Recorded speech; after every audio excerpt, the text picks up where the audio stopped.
Добрый день! Сегодня я продолжаю рассказывать и показывать, как сочиняла Art Quilt Mix Media, то есть, поясню для новых зрителей, картину из ткани в смешанной технике по захватывающему роману итальянского писателя Умберто Эко «Имя Розы», где в средневековом монастыре происходят таинственные события в тайных комнатах монастырской библиотеки. Ссылка на первый ролик «Начало работы» внизу в описании.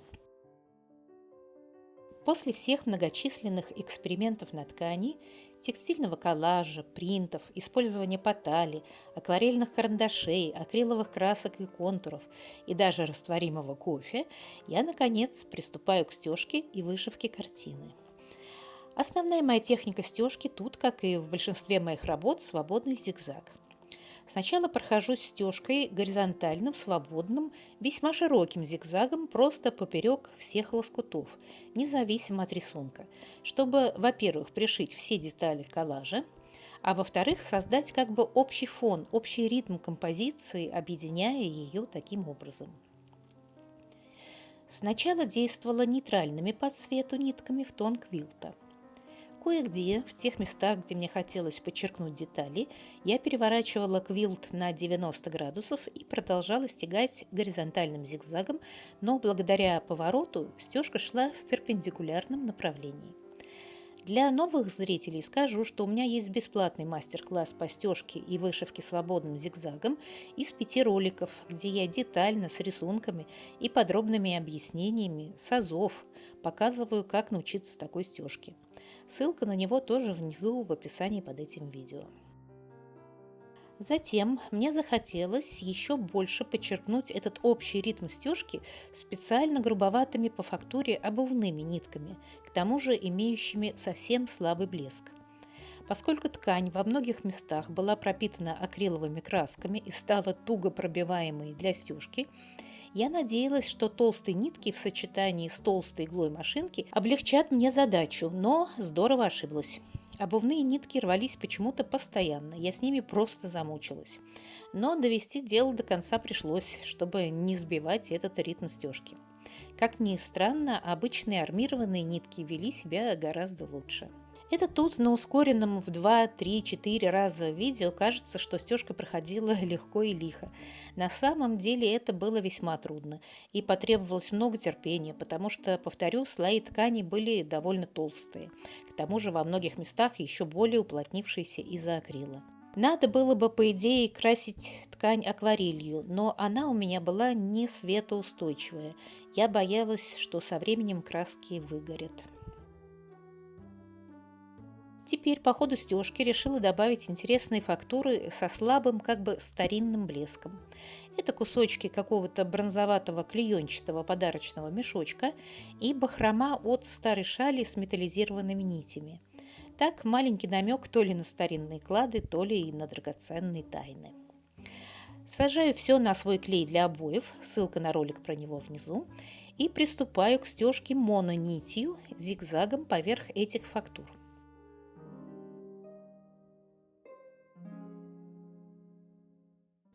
Здесь работа пошла довольно кропотливая.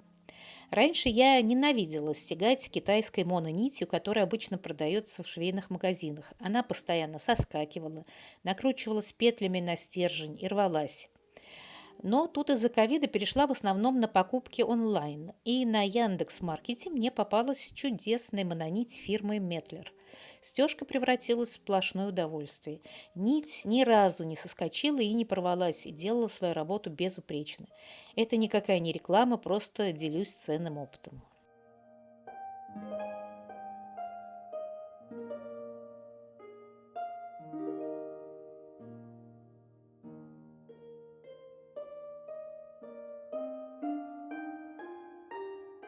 Если блестящие нити можно было просто простегать поверх-поперек довольно широким свободным зигзагом, то пришивание шнуров бахромы, хоть и узких, потребовало более тонкой стежки.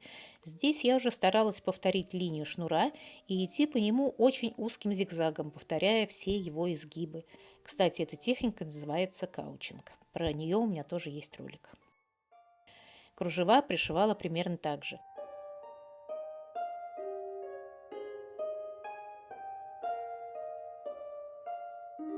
С самого начала я знала, что на завершающем этапе надо объединить все детали этой композиции какой-то доминантой поверх.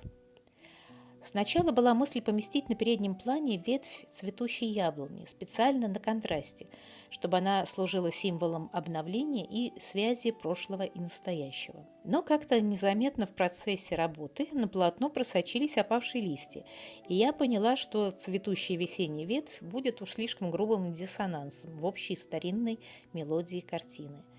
Я решила эту старину ничем не нарушать и сделать ветвь яблони засохшей. Но чтобы было понятно, что это яблоня, рисовала ветки с натуры. Потом прошлась по этому рисунку ветки темно-коричневыми, почти черными нитями вышивки, тоже свободным зигзагом. Теперь настал черед окантовки. В этом качестве я решила использовать грубую мешковину, причем предварительно окрашенную акрилом в довольно темные цвета.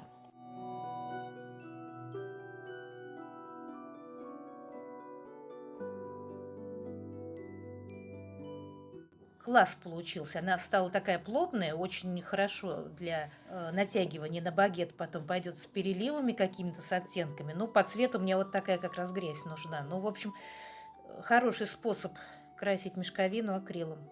Очень нравится. Довольно долго примеряла куски мешковины, прикладывала к картине и так, и эдак. Хотелось, чтобы свою партию, в общем, так сказать, текстильном хоре вели и ее вылезающие нити. Но они были уж очень грубыми, и тогда я решила сама создать такую бахрому, но чуть поаккуратнее.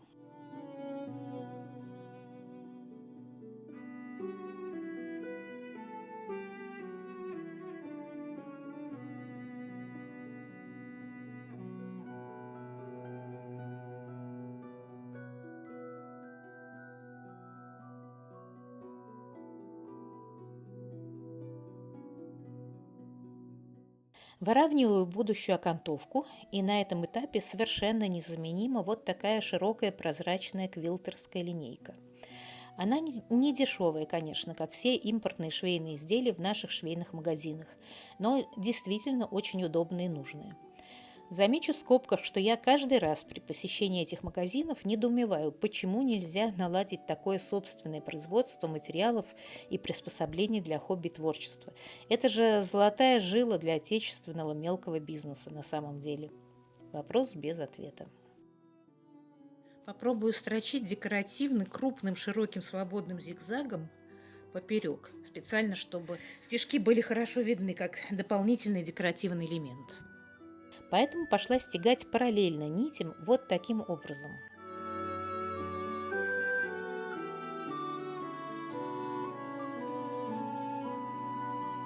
Шью горизонтальным широким зигзагом вот в таком направлении. Шаг 5.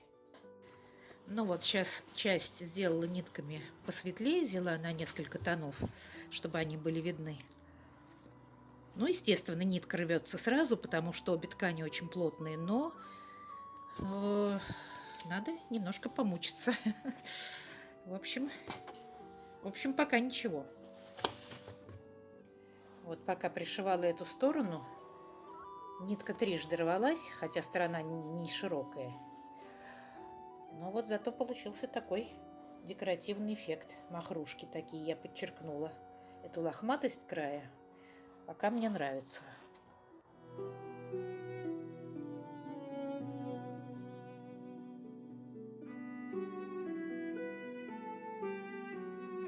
А теперь еще интереснее. Крашу и бахрому, и стежку поверх бронзовым акрилом. Это был чистейший экспромт, как, впрочем, и вся работа. Сначала действую широкой малярной кистью, затем очень узкой кисточкой добавляю кое-какие акценты.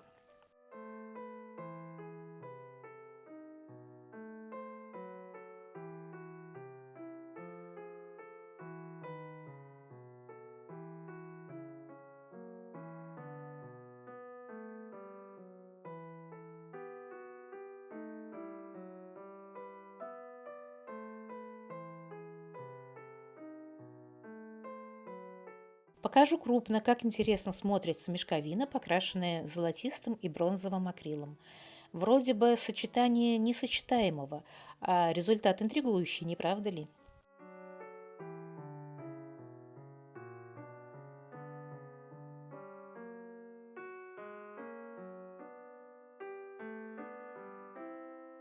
Окантовка пришита, теперь на очереди натяжка на подрамник. Поскольку в тот момент я находилась на даче в 140 километрах от Москвы, а закончить картину уж очень не терпелось, я решила сделать это самостоятельно. Я планирую по вашим просьбам сделать подробный ролик про окантовку квилтов и картин, как в мягком варианте, так и в жестком на подрамнике. Пока просто кратко покажу, как я это сделала в данном конкретном случае. Вместо подрамника взяла тот самый пенополиуретан, о котором говорила в прошлом ролике, обрезав его по размеру. И спокойно приклеила к нему картину клеем ПВА, который обязательно должен подходить и для приклеивания тканей. Клей этот довольно быстро сохнет, но я решила подстраховаться и оставила картину под прессом на ночь. Схватилось очень хорошо. На тыльной стороне закрепила окантовку с помощью клеевого термопистолета и с его же помощью прикрепила петлю для подвешивания. Осталась весьма довольна этой стадией работы, потому что получилось аккуратно, очень легко по весу и потому что смогла это сделать сама, сэкономив на багетной мастерской, куда я раньше всегда обращалась. Ну и под конец покажу крупно все детали работы, чтобы вы могли не спеша все как следует рассмотреть. Следующая моя работа будет в совершенно другом стиле, но тоже в технике микс-медиа. Рассматривала как-то четкую фактуру листьев хмеля на даче, и мгновенно вдруг пришла идея новой картины. Не поверите, на тему пива. Не знаю сама, хорошо это или плохо, такие скачки и эксперименты. Знаю только, что мне довольно скучно шить одно и то же. Правда, от подписчиков в Инстаграме я часто слышу, что мои картины узнаваемы, и они сразу определяют в ленте меня по стилю. А вы как думаете, что лучше, добиваться отточенности и вершин мастерства в чем-то одном или скакать в разные стороны, но узнавать все время что-то новое? Хотя думаю, что это уже зависит от индивидуальных черт характера каждого художника и мастера.